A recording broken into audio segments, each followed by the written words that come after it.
Hak-hak nakes belum dibayarkan sampai hari ini. Bagaimana itu? Memang terlambat teman-teman OPD dibayarkan. Implikasinya sekarang kita dilarang membayar TPP sebelum membayar itu. Iya. Sudah ada warningnya bahwa jangan bayarkan TPP. Tidak ada persetujuan rekomendasi untuk pembayaran TPP terbit dari Kemendagri sebelum dibayar nakes. Bukan cuma dinas kesehatan yang kena dampaknya, seluruh pegawai di semua. Intinya kami di keuangan sudah menyiapkan anggaran untuk itu, sisa mereka minta bayar.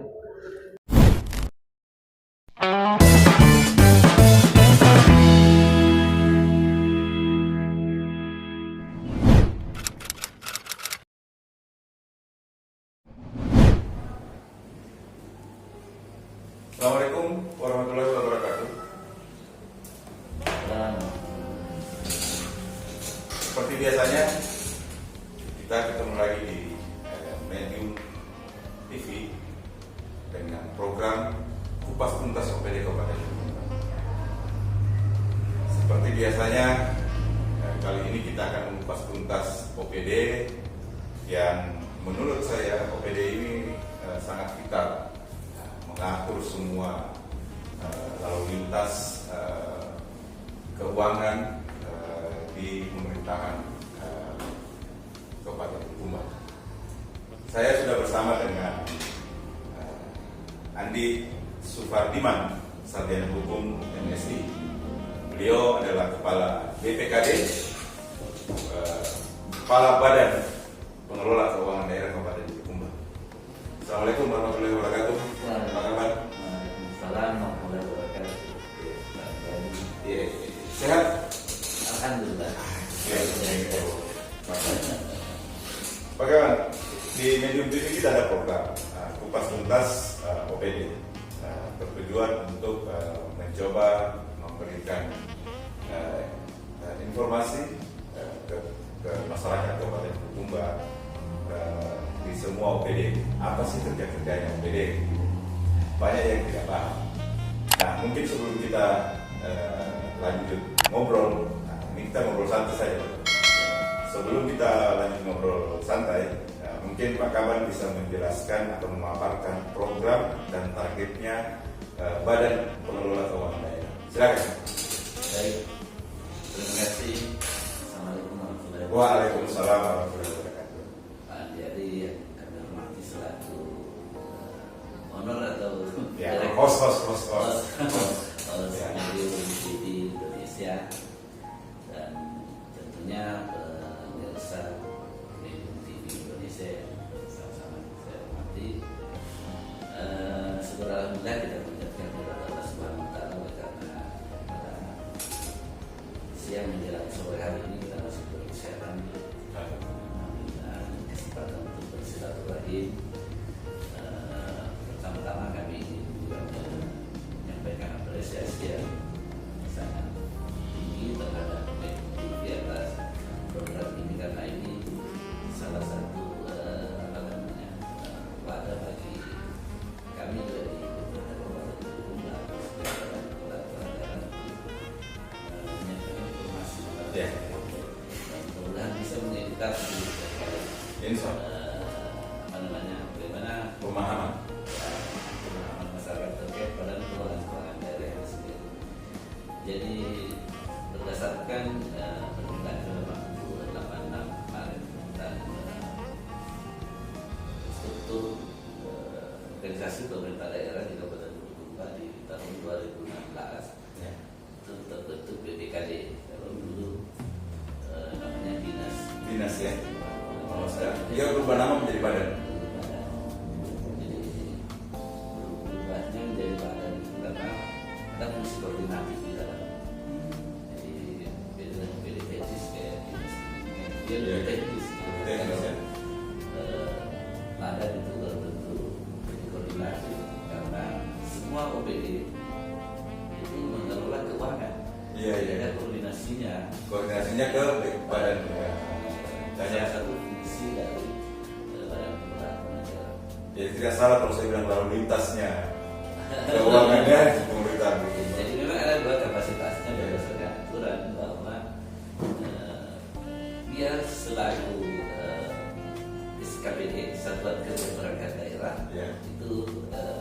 khasnya lagi pada pengelola keuangan daerah.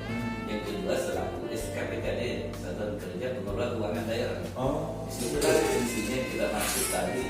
Secara teknisnya karena di sini selaku SKPKD dia berfungsi selaku badan umum bendahara umum daerah. Iya.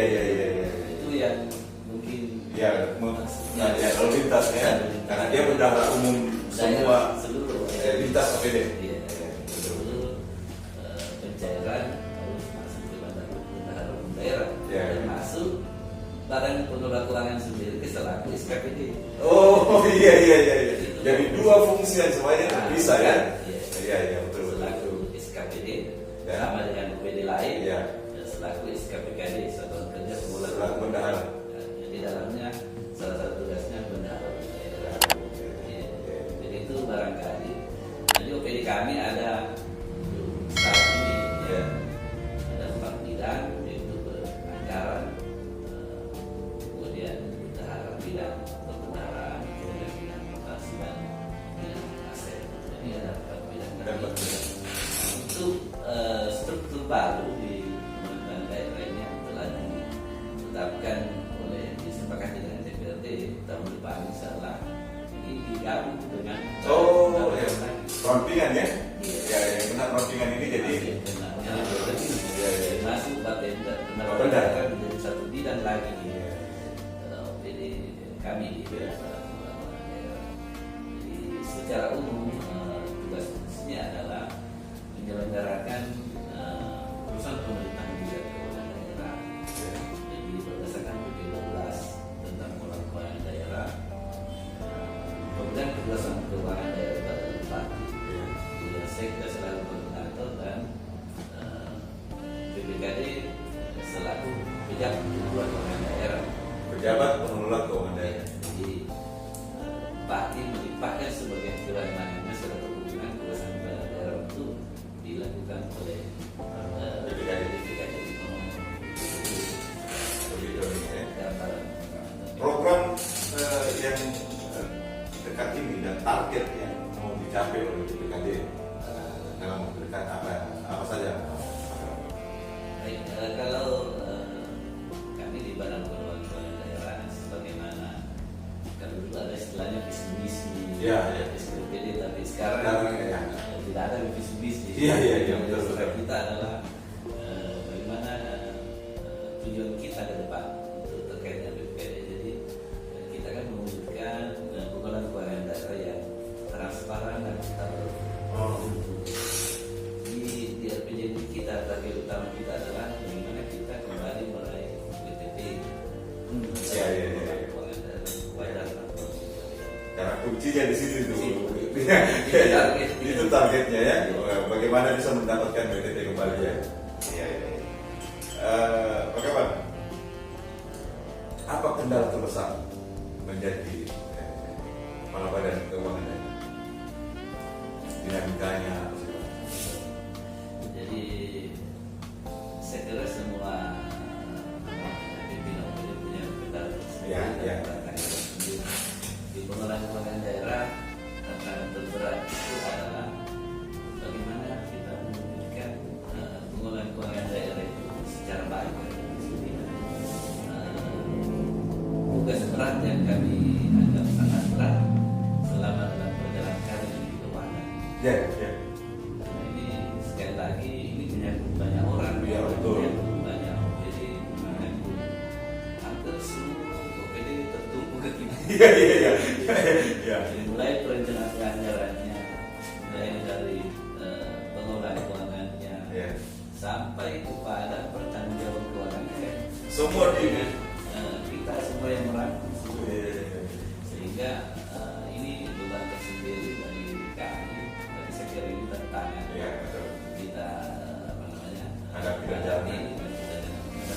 Bagaimana punya tugas jadi bebankan kepada kita. Ini yang harus kita lakukan. Dan ini terus terang kami sangat butuh belajar dari beberapa orang senior, kemudian bimbingan tentunya dari para auditor. Kami banyak melakukan konsultasi terkait ini karena sekali lagi prinsip hati-hatian Iya, betul betul. Betul-betul banyak menguras pikiran, tenaga tentunya, dan saya kira untung di Badan Keuangan Bulukumba ini alhamdulillah di level kepala bidang, Ya. sekretaris apa rata-rata senior di bidangnya, sehingga ini barangkali yang bisa membantu. Artinya betul-betul SDM yang ada di DKI, di Badan Keuangan ini mumpuni memang untuk bidangnya. Ya, untuk sekarang ini alhamdulillah. Alhamdulillah. Komposisi yang ada di bidang yang sudah bagus. Pak kawan, saya melihat di antara semua kawan ini kan Islam. Saya lihat Pak kawan ini salah satu orang yang termuda. Umur berapa bisa mendapat sampai pertama menjabat di Eselon 2? 45 tahun. Silakan. Dari dulu Pak kawan. Satu kita iya.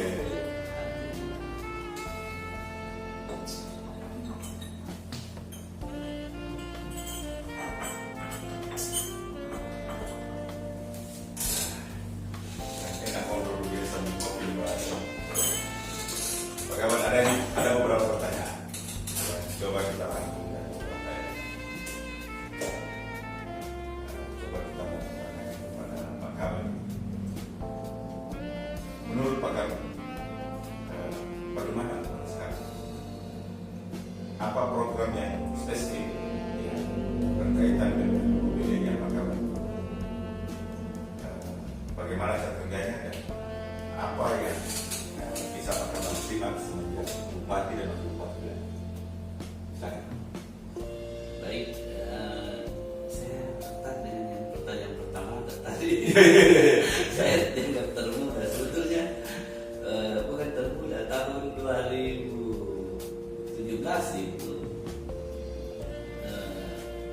ya 2018 dilantik Eselon 2, 45 sekarang sudah tidak muda lagi. Ya, maksudnya yang pertama Iya. 89 atau kelihatan muda. Iya. Iya. Nah, kembali ke pertanyaan selanjutnya terkait dengan bagaimana Pak Bupati sekarang. Saya kira beliau dan Pak Wakil Bupati dengan beda basic sebelumnya. Beliau dari perusahaan, kemudian Pak Wakil dari sekolah polisi tapi banyak tahu juga tentang pengalaman di politik. Iya. Legislatif banyak, tapi juga tentang kerja birokrasi. Iya. Saya kira ini kombinasi yang bagus. Pak Bupati juga dengan pengalaman selaku pengusaha sukses. Terkait dengan kami di KPM, beliau sangat banyak mengetahui tentang keuangan. Jadi mungkin karena basicnya dia pengusaha yang sukses tentu di swasta atau dari perusahaannya Secara manajerial. menerapkan prinsip-prinsip keuangan yang baik, sehingga itu juga yang menjadi inspirasi beliau ketika mengadakan rekomendasi kami, penekanan beliau itu bagaimana kita, tapi di mana-mana sebetulnya prinsip keuangan itu harus transparan, akutabel. Itu yang beliau selalu tekankan, dan bagaimana pengelolaan keuangan itu bisa efisien efektif dalam membiayai program-program prioritasnya beliau. Itu yang membantu kami dalam hal ini fungsi kontrol seperti itu. Ya. Memberikan arahan seperti itu. Pak Kaban, tadi ini ada juga pertanyaan. Bupati Bulukumba sekarang kan ini berlatar belakang perusahaan tadi sudah disebutkan, dan kebiasaan serta manajemen perusahaan dan pemerintahan dan menangani birokrasi sangat berbeda. Menurut Pak Kaban, semenjak beliau dilantik, apa apa saja yang sudah punya mental yang benar-benar dilakukan oleh beliau. Yang saya tahu persis bahwa beliau ini tidak punya pengalaman di pemerintahan. Bisa apa dia itu? Silakan Pak. Betul, beliau dari latar belakang perusahaan, Ya.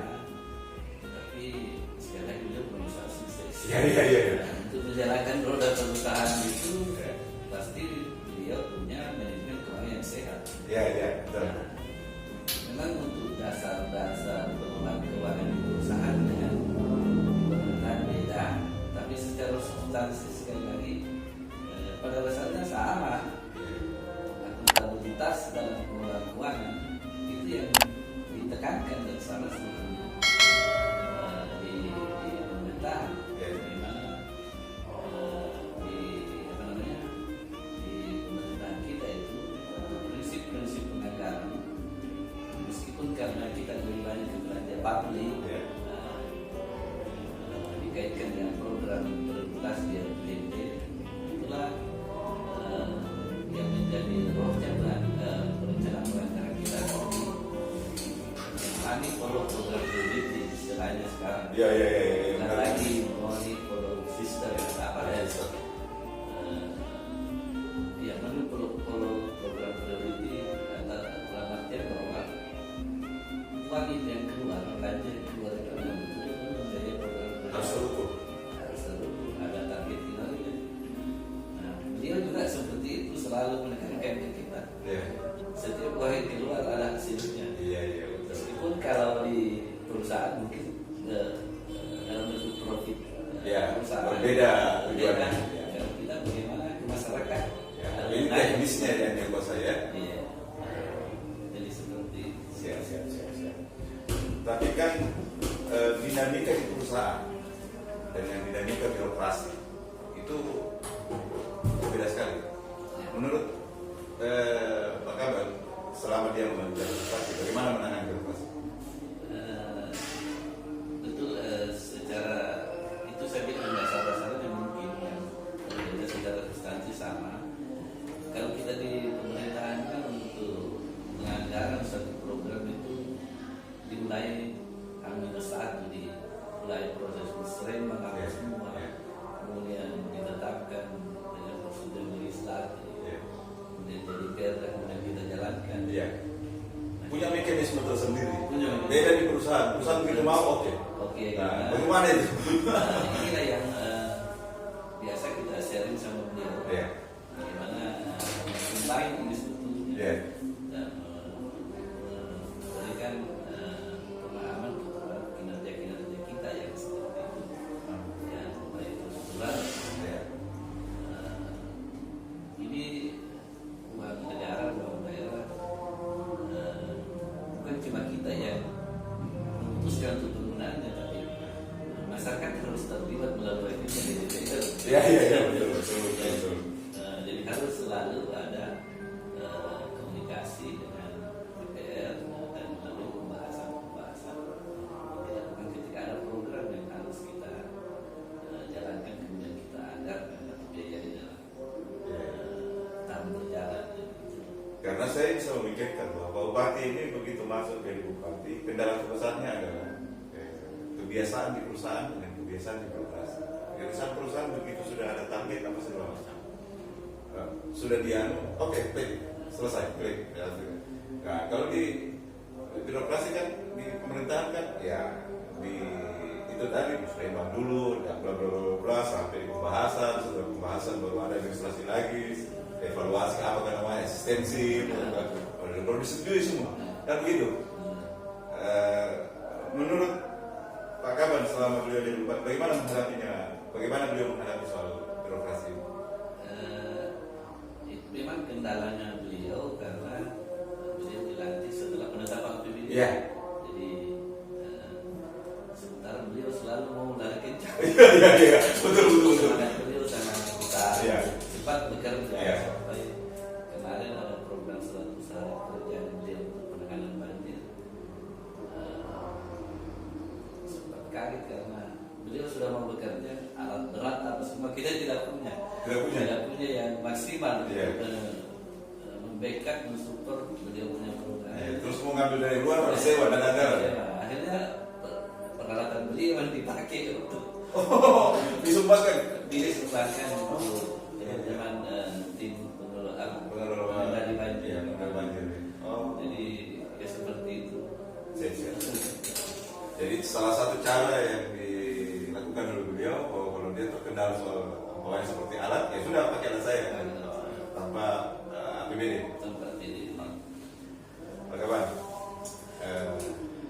bupati ini kan bupati dan wakil bupati itu mengusung tagline, jargon, dikerja bukan cerita. Pemahaman dan pendapatnya Pak Kaban soal itu. Nah, Bekerja di cerita memang ini kalimat sepintas ketika kita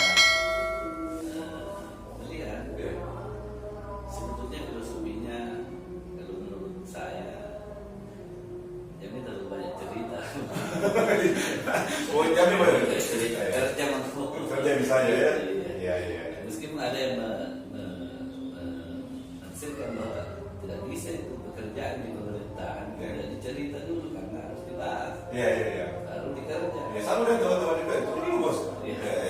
Dicerita dulu, dibahas dulu, baru kerja kita. Kalau saya mungkin tidak ke sana pemikiran beliau, tapi beliau lebih bagaimana kita ini bawahannya beliau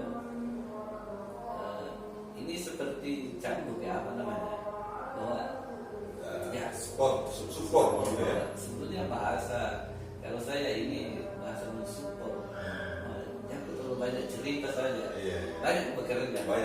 Nah, itu yang dibutuhkan bukan banyak. kan kalau saya kan kayak dibayar tuh kan teman-teman di sana itu harus cerita dulu, dibahas dulu, baru kok kerja. Nah, tapi kan pada saat membahas itu kan yang banyak cerita kan kerja namanya itu lagi bekerja itu kan lagi cerita. Boleh juga. Iya kan lagi bekerja gitu ya makanya. Dibahas itu dikerja tuh namanya. Iya betul. Coba Pak Kawan ini ada lagi. Jika ada target program Pak Bupati di OPD-nya Pak Kawan, terus dia inginkan dalam jangka waktu bawahnya harian, bulan dan bahkan semester. Terus beliau mau menuangkan itu dalam fakta integritas. Bagaimana kesiapan dan kesempurnaan Pak Kaban sendiri dan teman-teman di OPD BKPD Badan Pengelola Keuangan Daerah.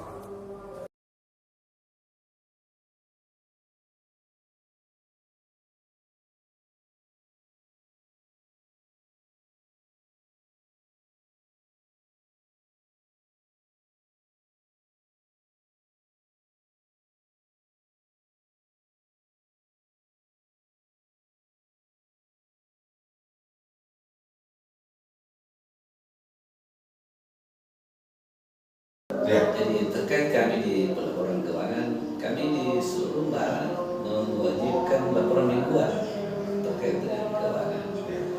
Meskipun secara bulanan kita sudah rutin ada laporan bulanan terkait dengan keuangan karena setiap bulan kita sudah penyaluran DAU selanjutnya. Cuma beliau lebih memperketat lagi kalau bisa mingguan apa. Ya. Supaya enak kontrolnya. Jadi untuk hal ini kami sudah siap dengan itu karena memang apalagi sekarang kita sudah by system untuk bekerja. Semua by system ya. Iya, untuk Sudah terintegrasi semua. Betul. Iya.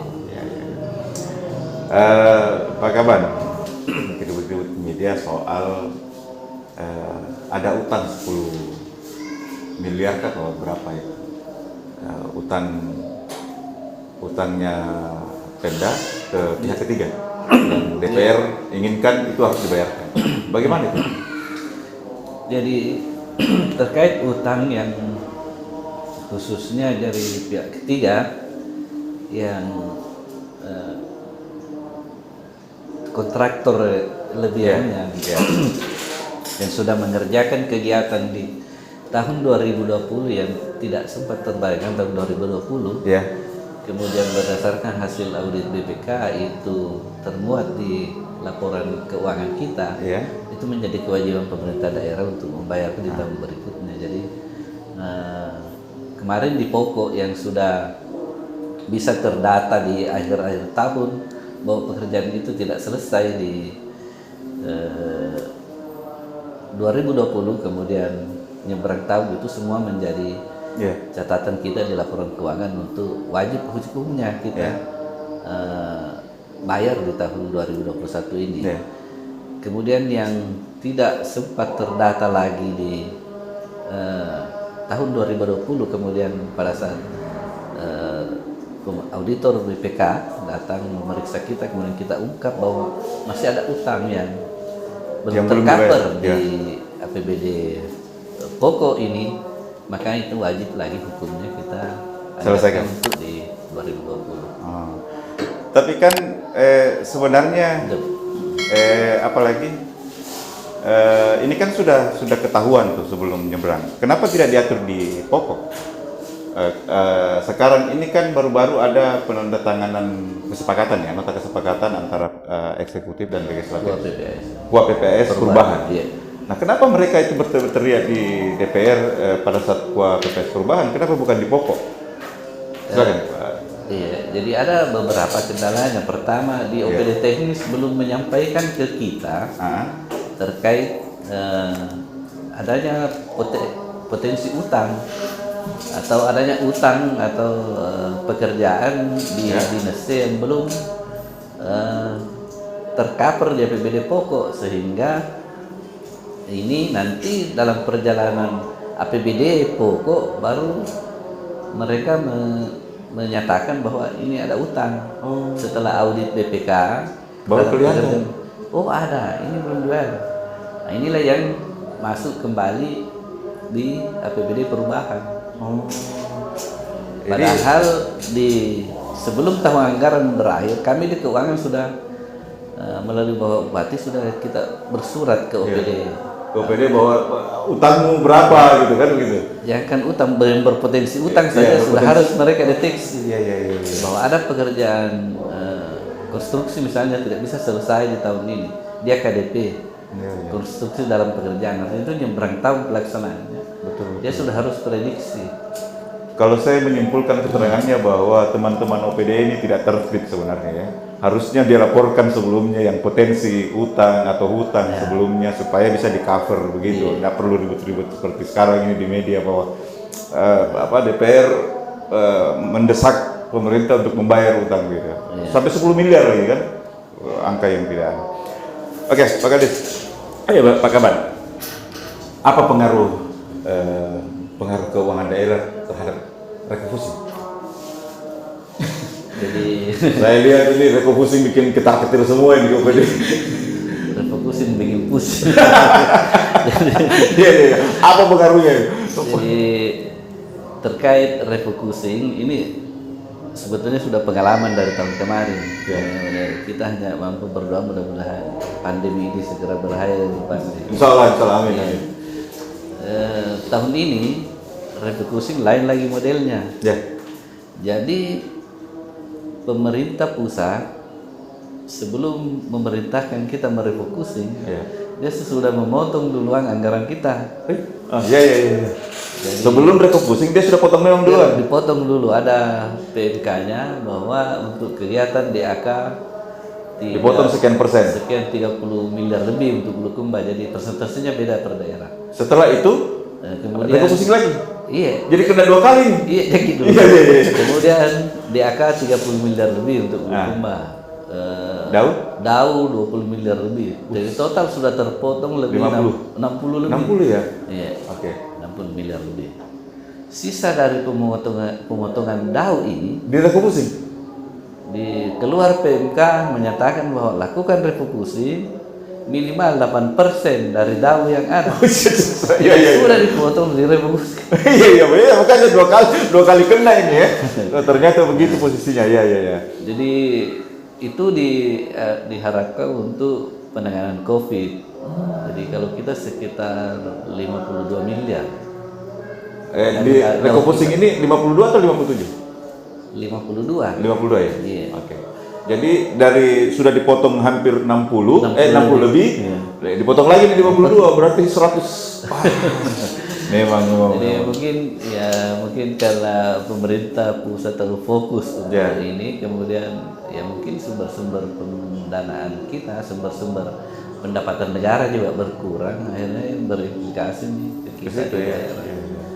Jadi dari 52 miliar ini setelah melalui proses asistensi dan konsultasi, jadi ada sekitar 14 miliar yang kita serahkan ke teman-teman dinas kesehatan untuk mengelola itu. 14 miliar ke dinas kesehatan. Selebihnya itu di standby-kan di kas daerah. BTT istilahnya. BTT. Belanja tidak terduga ke sewaktu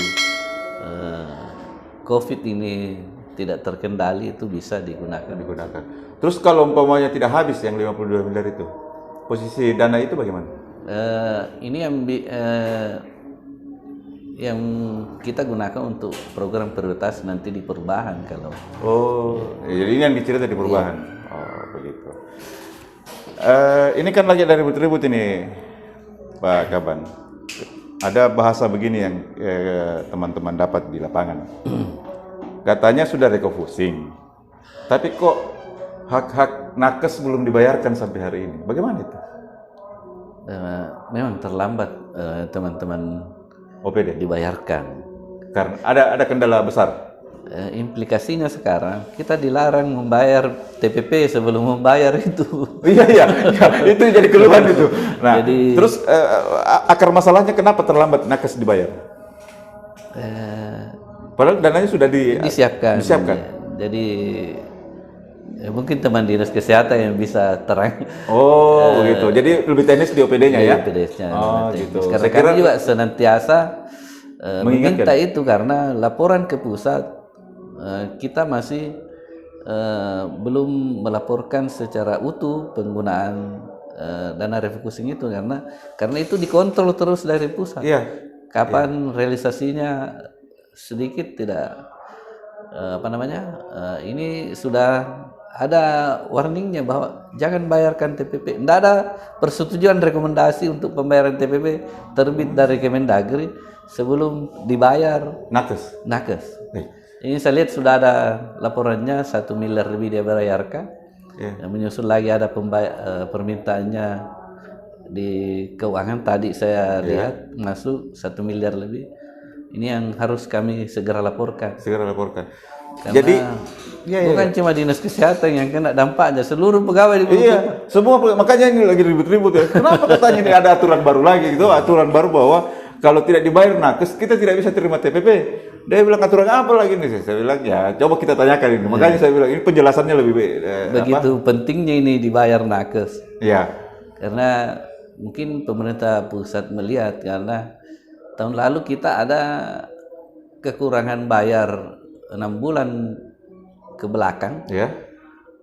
Dan sebetulnya pemerintah pusat yang tanggulangi awalnya, tapi karena kita pelaporannya terlambat, saya tidak tahu kendalanya di OPD teknis, sehingga kita minta itu 6 bulan. Juli sampai Desember 2020 kita mintakan ke pusat. Pusat sudah tidak mau lagi, dia bilang biayai sendiri dengan PBD-mu karena saya sudah tanggung kau terlambat. Jadi pengalaman ini barangkali sehingga mereka perketat bahwa saya tidak bayar TPP-mu sebelum nakesmu bayar. Terus apa kendalanya? Bingung juga saya. Maksudnya ya nanya ke Pak Kaban sih sebenarnya tidak tepat. Cuman kan saya berpikirnya begini, kan dananya sudah ada 4 miliar. Kenapa harus dicicil? Kenapa tidak langsung plak begitu selesai sebenarnya masalah gitu? Atau ada teknis lain atau ada regulasi lain yang harus mengikat itu, tidak bisa melakukan itu? Secara teknis karena ini ada Kemenkesnya juga, tentu orang kesehatan yang lebih tahu. Makanya saya bilang untuk lebih teknis apa kendalanya. Intinya kami di keuangan sudah menyiapkan anggaran untuk itu, sisa mereka minta bayar. Jadi intinya uangnya sudah ada di bendahara umum daerah uangnya. Cuman persoalannya ini dari Ya. Dinas Kesehatan yang belum nggak tahu apa kendala ya, kendala. apa kendalanya mereka secara teknis, secara internal apa segala macam. Tapi kan logikanya uang sudah ada, oh iya uang sudah ada, ngapain? Dan semua berdampak Iya, gitu. berdampak ke sini. Kenapa tidak langsung plak begitu? Harus 1 miliar, 1 miliar, padahal dananya sudah siap. Iya. Oke. Ya, mudah-mudahan teman-teman ASN juga bisa paham ini dan teman-teman Dinas Kesehatan mudah-mudahan tidak bisa melihat kesusahan ini teman-teman sesama ASN. Pak Kaban, dari obrolan panjang kita ini, apa harapannya Pak Kaban ke masyarakat sebagai Kepala Badan Pengelola Keuangan Daerah, dan apa harapannya Pak Kaban ke pemerintah secara utuh? Silakan.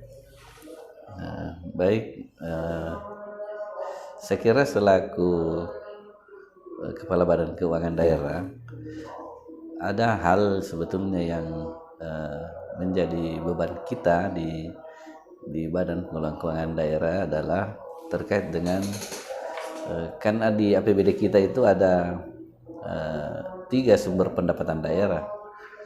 Ada pendapat PAD asli yang terdiri pajak retribusi, ada dana transfer, kemudian lain-lain pendapatan daerah yang sah. Ya. Nah, ini yang sering tidak tercapai sehingga berpotensi menimbulkan utang ketika semua belanja itu terrealisasi adalah Baru target uangnya tidak ada. target pendapatannya yang tidak tercapai. Nah, salah satunya adalah terkait dengan PAD, pajak daerah dan retribusi daerah. Harapan kami sebetulnya mudah-mudahan Teman-teman. masyarakat dan kita semua untuk lebih bisa membantu pemerintah untuk tertib membayar pajak dan retribusi daerah. Saya kira itu karena salah satu sumber pendapatan kita dari pajak dan pengusaha khususnya hotel, rumah makan dan lain-lain. Karena ini sangat berguna bagi daerah dalam rangka pembiayaan program yang kita sudah programkan, apalagi yang sudah dilaksanakan kemudian uangnya tidak masuk, berpotensi utang. Jadi itu menyehatkan keuangan daerah kita seperti itu. Oke. Harapan ke pemerintah secara utuh lintas OPD, silakan. Jadi lintas OPD tentu kami harapkan karena kami di Badan Pengelola Keuangan Daerah selaku penyusun laporan keuangan daerah kabupaten, itu teman-teman OPD kami harapkan untuk lebih tertib dalam pengelolaan keuangan, tertib dalam pelaksanaan dan pelaporan keuangan. Itu yang utama. Itu yang utama. Karena sekali lagi tertibnya ini harus efisien, efektif dan akuntabel. Sekali lagi laporan keuangan itu seperti itu, pengelolaan keuangan itu. Jangan juga tertib lapor, cepat lapor tapi asal-asalan. Tidak akuntabel. Tidak akuntabel. Tidak akuntabelnya karena tidak terpercaya, tidak sesuai dengan regulasi yang ada begitu. Itu barangkali. Iya. Oke, terima kasih banyak Pak Kaban sudah datang di Medium TV, ngobrol dan berbagi cerita kepada masyarakat Bulukumba. Kita sudah ngobrol panjang sama Pak Kaban, Badan Pengelolaan Keuangan Daerah. Ada beberapa hal yang kita harus garis bawahi bahwa pertama, di Badan Pengelolaan Keuangan Daerah ini memang punya 2 fungsi. Fungsi pertama adalah dia sebagai SKPD, Badan Pengelolaan Keuangan Daerah. Di lain pihak juga dia berfungsi sebagai bendahara umum daerah. Nah, gitu. Jadi semua, makanya itu saya bilang lalu lintasnya ini keuangan pemerintahan itu ada di situ. Itu pertama. Kedua, ternyata sedikit kita temui benang merahnya soal apalagi yang ribut-ribut di luar soal nakes. Nah, ternyata uangnya sudah disiapkan.